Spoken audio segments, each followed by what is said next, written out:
नमस्कार। आज सितंबर माह की पहली तारीख है।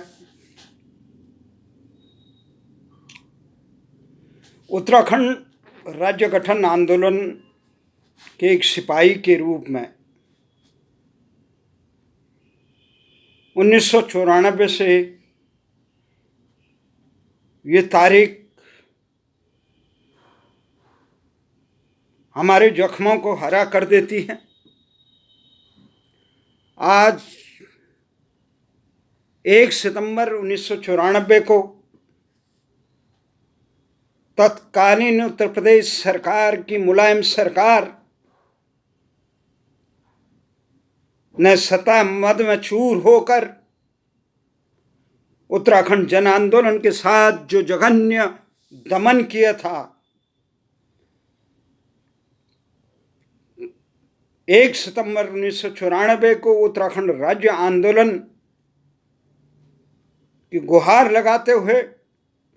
उत्तर प्रदेश के तत्कालीन अविभाजित उत्तर प्रदेश के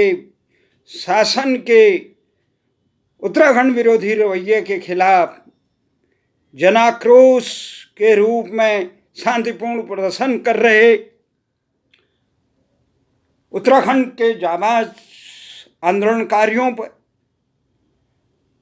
उत्तर प्रदेश सरकार की पुलिस प्रशासन ने जो खटीमा में जघन्य कांड किया, उसमें हमारे कई आंदोलनकारी साथी शहीद हो गए,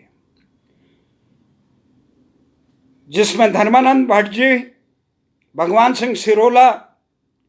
शहीद प्रताप सिंह जी, परमजीत सिंह जी, रामपाल और सलीम अहमद, ये आंदोलनकारी शहीद हुए। हमारे बहुत दुख की बात है, उस दिन 1 सितंबर को हम यहाँ दिल्ली में उत्तराखंड राज्य आंदोलन की इसी कड़ी में संसद की चौखट जंतर मंतर पर अलग उत्तराखंड राज्य के लिए देश की सरकार से गुहार लगा रहे थे उत्तराखंड आंदोलनकारी। यहाँ पे निरंतर धरना प्रदर्शन चलता था। उत्तराखंड से ही नहीं, पूरे देश और विदेश के कई लोग जो समर्थक थे इस आंदोलन में आते थे, जो जिज्ञासु थे, वो समझना चाहते थे उत्तराखंड के लोग क्यों उत्तराखंड लेना चाहते हैं। तो तभी हमें खबर लगी कि 1 सितंबर को खटीमा में गोली चला दी और हमारे आंदोलनकार साथी शहीद हो गए। ये विषम भौगोलिक परिस्थिति और सामाजिक ताने बाने के कारण जो उत्तर प्रदेश के तत्कालीन सरकार के जो नियम थे, जो अन्य पिछड़ा वर्ग के लिए जो आरक्षण शिक्षा संस्थानों और आदि में किया जा रहा था, वो उत्तराखंड की विषम भौगोलिक और सामाजिक परिस्थितियों के अनुकूल न होने के कारण आम लोग आक्रोश में होकर सड़क पर आंदोलन कर रहे थे। उस आंदोलन को दिशा देने के काम किया उत्तराखंड के जाबाज लोगों ने, बुद्धिजीवियों ने और चिंतक और मनीषियों ने। वो समझ गए कि उत्तर प्रदेश की विषम भौगोलिक परिस्थिति और सामाजिक ताने बाने के कारण उत्तराखंड का विकास उत्तर प्रदेश के साथ नहीं हो सकता। जिस प्रकार से मुलायम सिंह ने चेतावनी दी कि हमें जरूरत नहीं है उत्तराखंड के 19 विधायकों की, हम उनके बिना भी सत्ता में हैं और हम उन्हें सबक सिखा देंगे। जो इस प्रकार की भाषा किसी प्रदेश का शासक बोलता है तो पुलिस प्रशासन उसका अनुपालन करती है, और उसी का परिणाम हुआ खटीमा और मसूरी में। खटीमा में जिस प्रकार से जघन्य दमन हुआ और उसके एक दिन बाद 2 सितंबर को मसूरी में जो जघन्य नरसंहार किया गया, उसका कोई और कारण नहीं, मुलायम सिंह की उत्तराखंडियों से दलीय हितों की पूर्ति के लिए, स्वार्थों की पूर्ति के लिए, मैदानी क्षेत्र की विषम सामाजिक परिस्थितियों को हवा देने के लिए वो उत्तराखंड के लोगों के प्रति द्वेष की भाव रखते थे। न केवल रखते थे, उसे उजागर भी करते थे, जिसके कारण शासन, प्रशासन, पुलिस में उत्तराखंडियों को एक प्रकार से दुश्मनों की तरह व्यवहार किया। तो उत्तराखंड के आंदोलनकारी जो देश की राजधानी दिल्ली में 20 लाख से अधिक उत्तराखंडी उस समय यहाँ पे रहते थे, उन लोगों का प्रतिनिधित्व जो वो समाज की चिंता और समाज की बदहाली को दूर करने के लिए, उत्तराखंड के सम्मान की रक्षा करने के लिए, हकों की रक्षा करने के लिए उत्तराखंड के आंदोलनकारी दिल्ली में एकजुट हुए, और एकजुट हुए विभिन्न संगठनों के द्वारा। उत्तराखंड संचालन समिति, उत्तराखंड आंदोलन संचालन समिति, उत्तराखंड जन मोर्चा सहित अनेक संगठन यहाँ पे जुड़े थे, जिसमें बाद में तमाम अन्य संगठन जुड़े। परंतु जब लोगों का जनसैलाब धीरे धीरे समझने में आया, जब खटीमा मसूरी के दमन हुआ, उसके 1 तारीख तो लोग जंतर मंतर पे टूट पड़ते थे। इतने लोग आ जाते थे कि उनको संभालना मुश्किल हो जाता। तो 2 सितंबर को जो खटीमा के विरोध में मसूरी में से लेकर पूरे उत्तराखंड में लोग आंदोलित थे, सड़कों पे थे, दिल्ली में थे, तो मसूरी में उत्तर प्रदेश पुलिस पीएसी के जवानों ने अपने अधिकारी के दमन न करने के आदेश को नाफरमानी करते हुए उनको भी जो गोली मारने का काम किया। और जो हमारे राज्य गठन आंदोलन के सिपाही थे, जो जाबाज माता बहनें वहां पे थी, उनका स्मरण करता हूं, बेलमती चौहान का, हंसा धनाई का, शहीद भगत बलबीर सिंह का, शहीद धनपत और शहीद मदन मोहन ममगई और शहीद राय सिंह बंगारी का। ये लोग शहीद हो गए वहां पे, और शहादत की इस ज्वाला में ने पूरे उत्तराखंड में जन आंदोलन को कर दिया। जो उत्तराखंड के लोग राष्ट्रभक्त थे, जो देश की सुरक्षा के लिए अपनी समर्पित रहे, जिन्होंने अपने आन मान शान की और भारतीय संस्कृति की रक्षा के लिए उत्तराखंड के दुर्गम स्थानों में यायावरी विकट जीवन जिए, वो अपने आत्मसम्मान की रक्षा करने पहली बार इतिहास में, उससे पहले उत्तराखंड के लोग किसी राजा छोटे मोटे राजा महाराजाओं के लिए लड़ते रहे होंगे, भारतीय सेना में लड़ते रहे हो, ब्रिटिश सेना में लड़ते रहे हो, राष्ट्र के लिए पहली बार अपनी आन मान उत्तराखंड की एक पहचान मिली थी। अपनी आन मान शान और हक हुकूकों के लिए अगर सामूहिक रूप से लड़ाई लड़ी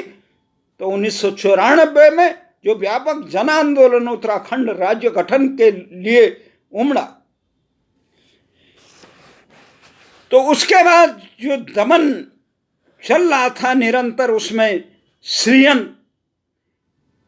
ये मुजफ्फरनगर कांड का 2 अक्टूबर को जो लाल किले में विशाल रैली का आयोजन किया गया था, और रैली हुई भी। उस रैली को भांपते हुए मुलायम सिंह और तत्कालीन कांग्रेस के प्रधानमंत्री नरसिंह राव ने की सह पर जो मुलायम सिंह ने मुजफ्फरनगर में उनके पुलिस प्रशासन ने जो जघन्य कांड किया, उससे भारत की संस्कृति कलंकित हुई, देश की न्याय व्यवस्था अभी तक भी कटघरे में है। तो उस में इलाहाबाद उच्च न्यायालय ने जिसे नाजी अत्याचारों के समकक्ष रखा, उसमें कई हमारे जाबाज साथी शहीद हुए, सैकड़ों लोग घायल हुए, जिसमें रविंद्र रावत, सत्येंद्र चौहान, गिरीश भद्री, राजेश लखेड़ा, सूर्य प्रकाश थपलियाल और अशोक आदि कई साथी थे। उसके अलावा इस आंदोलन में श्रीअंत कांड में यशोधर बेंजवाल और राजेश रावत जैसे जाबाज साथी,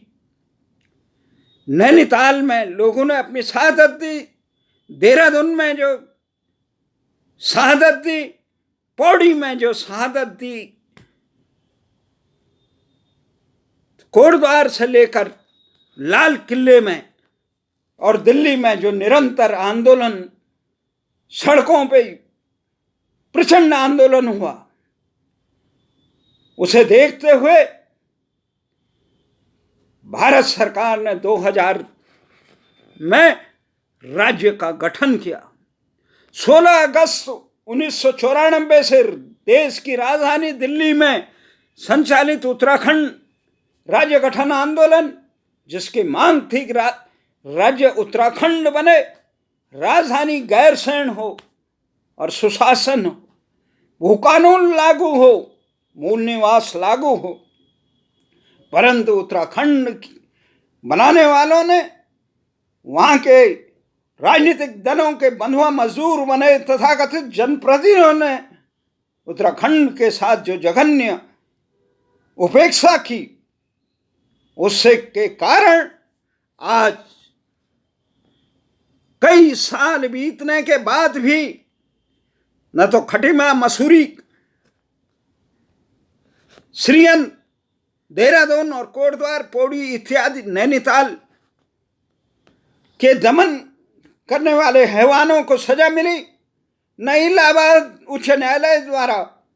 मुजफ्फरनगर कांड को नाजी अत्याचारों के समकक्ष रखते हुए केंद्र सरकार और तत्कालीन उत्तर प्रदेश सरकार को गुनाहगार साबित करने वाले और जिन पुलिस प्रशासन के अधिकारियों को आसीन का सांप बताया, गुनाहगार बताया, उनको अभी तक भी सजा नहीं हुई। भारत की सर्वोच्च जांच एजेंसी सीबीआई ने जिन्हें गुनाहगार कर कटघरे में रखा, उनको दंडित करने में भारत की न्याय व्यवस्था अक्षम रही और संसद में अपने राजनीतिक उसके लिए घड़ियाली आंसू बहाने वाले राजनीतिक दलों ने बेशर्मों को अभी तक इतनी लज्जा नहीं आई कि भारतीय महिलाओं का इस प्रकार से अनादर करने वाले और जिस आयोजन का 2 अक्टूबर 94 के आयोजन की स्वीकृति केंद्र सरकार से मिली, उसमें आने वालों को रोकने का, शांतिपूर्ण लोगों को बंदूकों और गोलियों की नोक से रोकने का जघन्य कांड, और जिस लोगों ने भारत की पुलिस प्रशासन को कलंकित करने का काम किया, उसमें तत्कालीन मुजफ्फरनगर के डीएम अनंत कुमार से, पुलिस अधिकारी भुआ सिंह से लेकर नसीम से लेकर कई ऐसे अधिकारी रहे जिनको चिन्हित किया था, कटघरे में खड़ा किया था। उनको सजा देने में उत्तराखंड, भारत की न्याय व्यवस्था, जब इलाहाबाद उच्च न्यायालय ने जिनको गुनाहगार साबित कर दिया, भारत की सर्वोच्च जांच एजेंसी सीबीआई ने उनको कटघरे में खड़ा करके दंडित करने के में भारत की न्याय व्यवस्था अक्षम रही। इसी के विरोध में 2 अक्टूबर 94 से निरंतर उत्तराखंड की जनता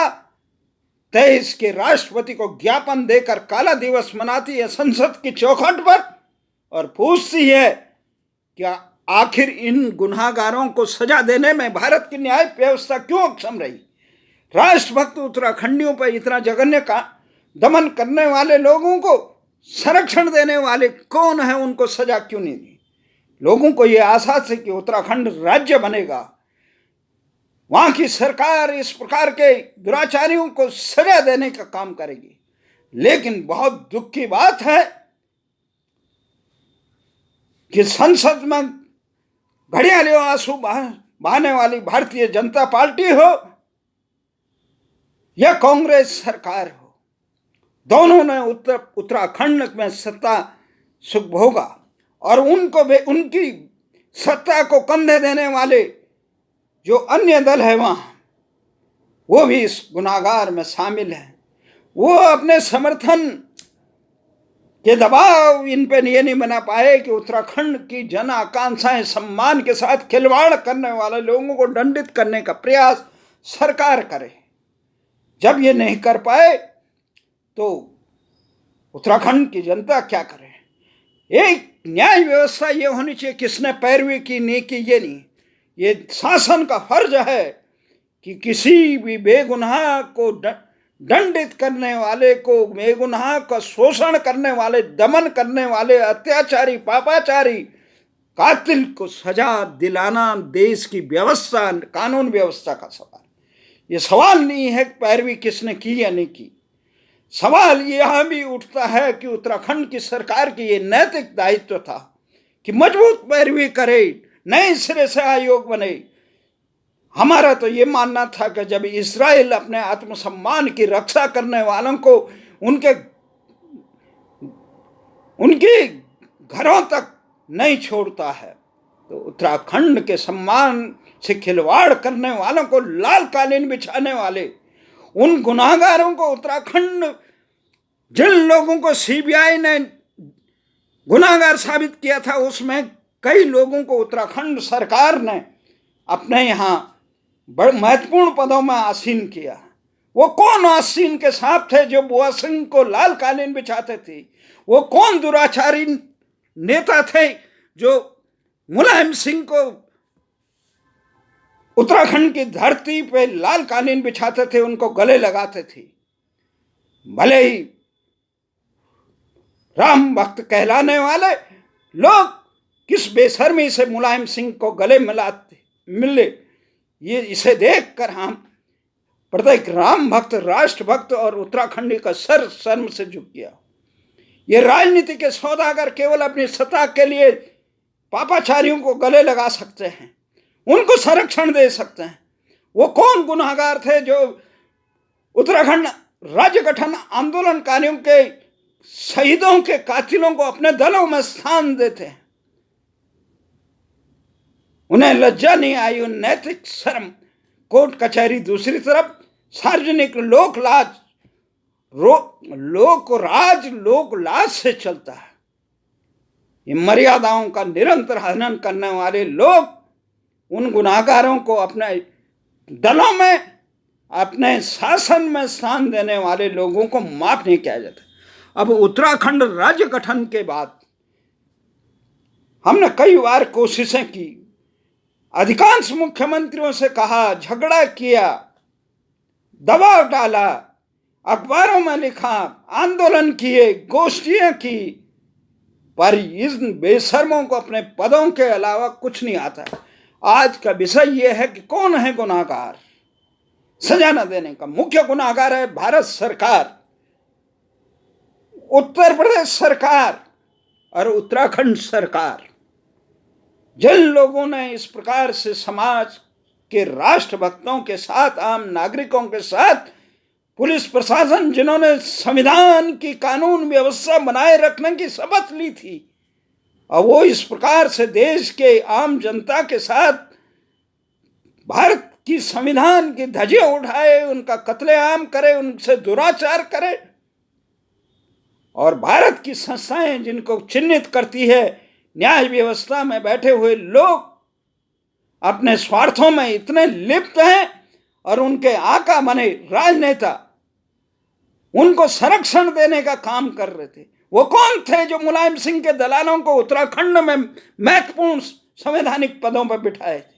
वो कौन थे मुजफ्फरनगर कांड से लेकर उत्तराखंड के शहीदों के हत्यारों को अपनी राजनीतिक पार्टियों में महत्वपूर्ण पदों पर बिठाए। वो और कोई नहीं, उत्तराखंड के यही राजनीतिक दल है। और मुझे शर्म आती है इन दलों के, इन नेताओं के इतने पतन पे, शर्मनाक पतन। बोले पर क्या करें,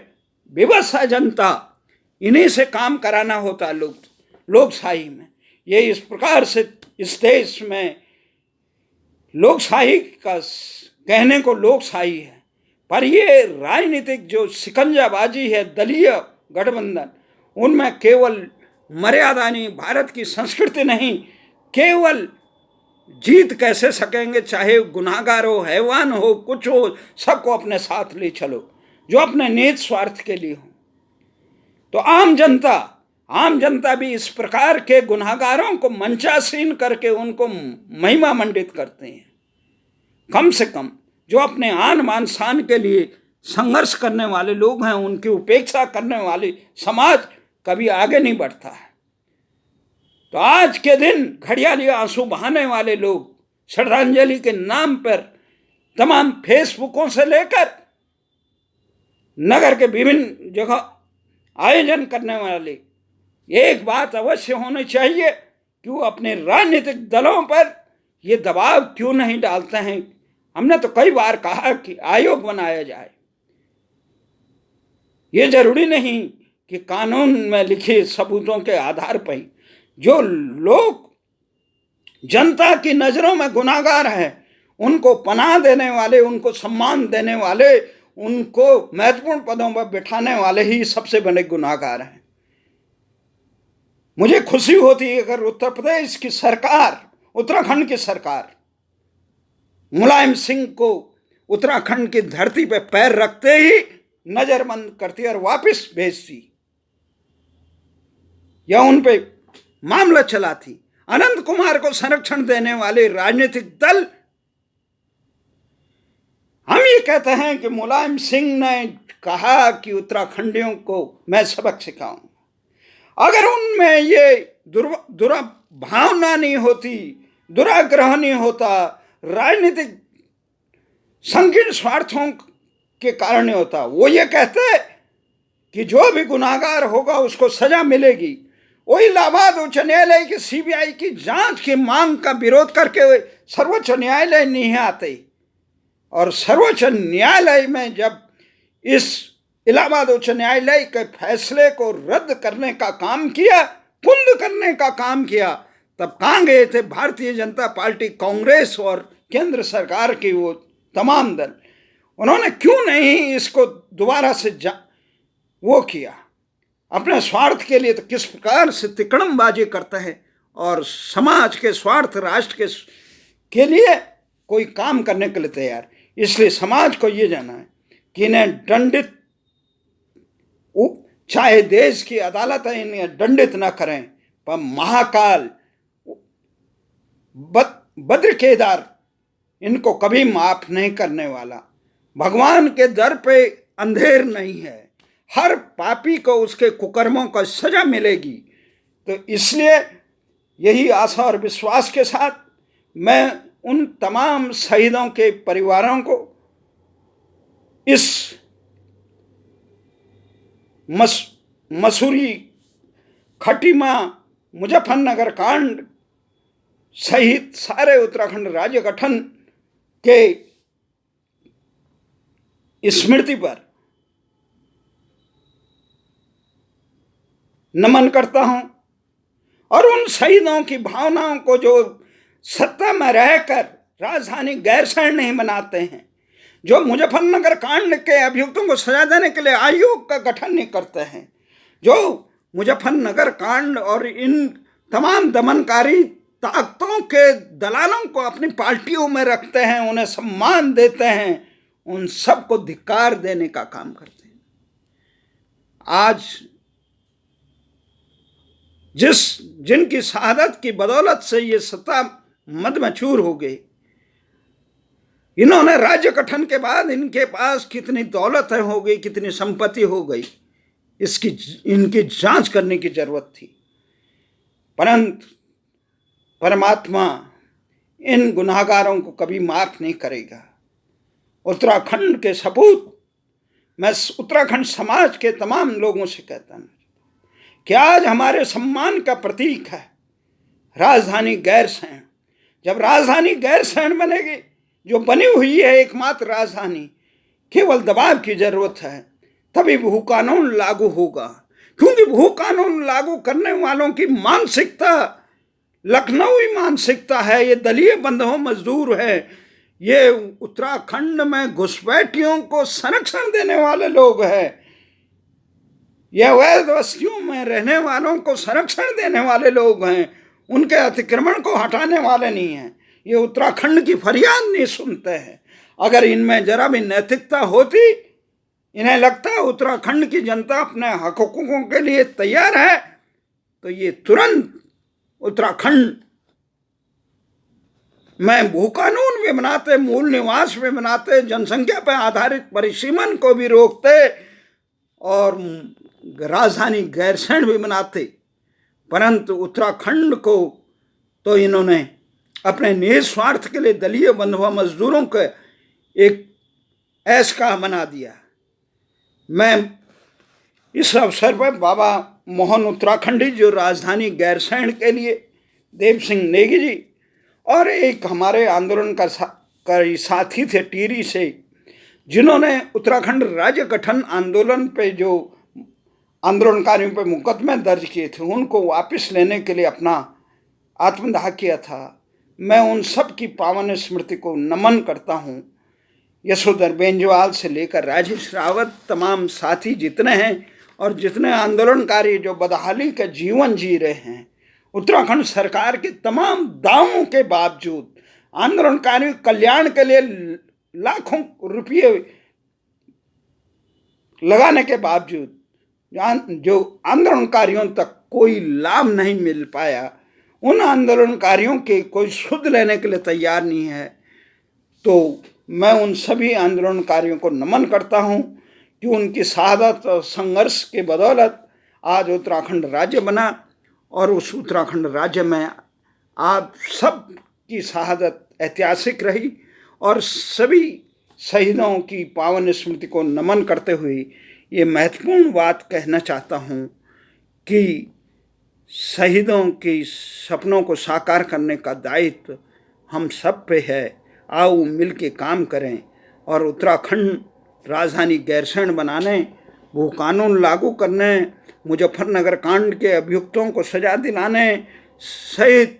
उत्तराखंड राज्य गठन में दमनकारी ताकतों को सजा दिलाने के लिए, और भू कानून से लेकर